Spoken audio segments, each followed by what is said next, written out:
కూటమి ప్రభుత్వం ఎన్నికల్లో ఇచ్చిన హామీలను నెరవేర్చడంలో పూర్తిగా విఫలమైందని వైఎస్ఆర్సీపీ నెల్లూరు జిల్లా ప్రెసిడెంట్ విజయ్ కుమార్ రెడ్డి విమర్శించారు. యువతకు ఉద్యోగాలు, జాబ్ క్యాలెండర్, రైతులకు ఆర్థిక చేయూత, పంటలకు గిట్టుబాటు ధర, భవన నిర్మాణ కార్మికులకు ఉపాధి వంటి అంశాలపై ఎన్నికల్లో ఇచ్చిన హామీలని నెరవేర్చడంలో ప్రభుత్వం నిర్లక్ష్యం చేస్తుందని, సంక్షేమ పాలన అందించకపోతే పోరాటం తప్పదన్నారు. నన్ను నియమించడం జరిగింది.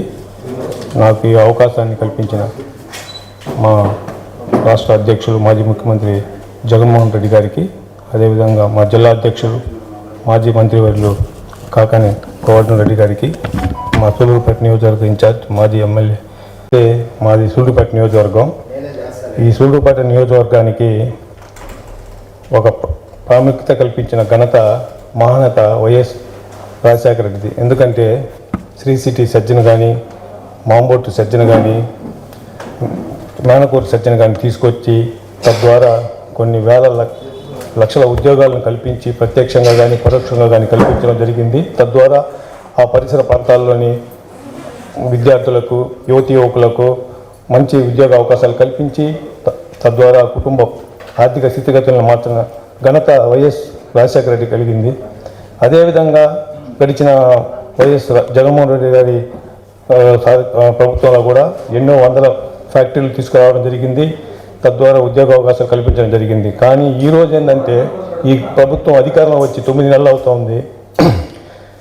ఎక్కడ చూసిన అవినీతి, పరిశ్రమల దగ్గర కూడా పోయి వెళ్ళి దందాలు వసూలు చేయడం, కమిషన్లు అడగడం, ఇలా బెదిరించడం, ఫ్యాక్టరీలు గడిపోయి ఇలా చేయడం వల్ల ఉన్న ఫ్యాక్టరీలు కూడా ఈరోజు మూతపడే పరిస్థితిలో ఉంది. ఈరోజు ఫ్యాక్టరీలు మూతపడే పరిస్థితులు ఉన్నాయి.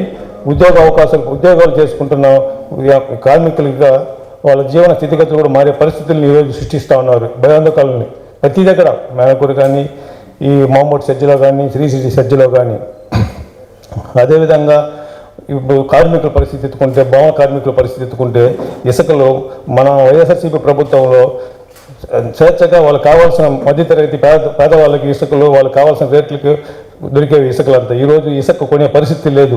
ఏ భవన కార్మికులకి ఉద్యోగ అవకాశం పనులు లేకుండా పస్తులున్నారు. ఎందుకంటే ఇసుకలు మొత్తం ఇతర రాష్ట్రాలకి పోతూ ఉన్నాయి. మేము మాది తరబాటలో చూస్తూ ఉన్నాం. ఇసుకలంతా ఇతర రాష్ట్రాలకు పోతూ ఉన్నాయి. ఈరోజు భవన కార్మికులు పనులు లేకుండా అల్లాడుతూ ఉన్నారు.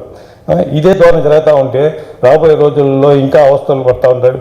ఈ రాష్ట్రం మొత్తం ఇలానే ఉంది. అదేవిధంగా జాబ్ క్యాలెండర్ రిలీజ్ చేస్తా అన్నారు.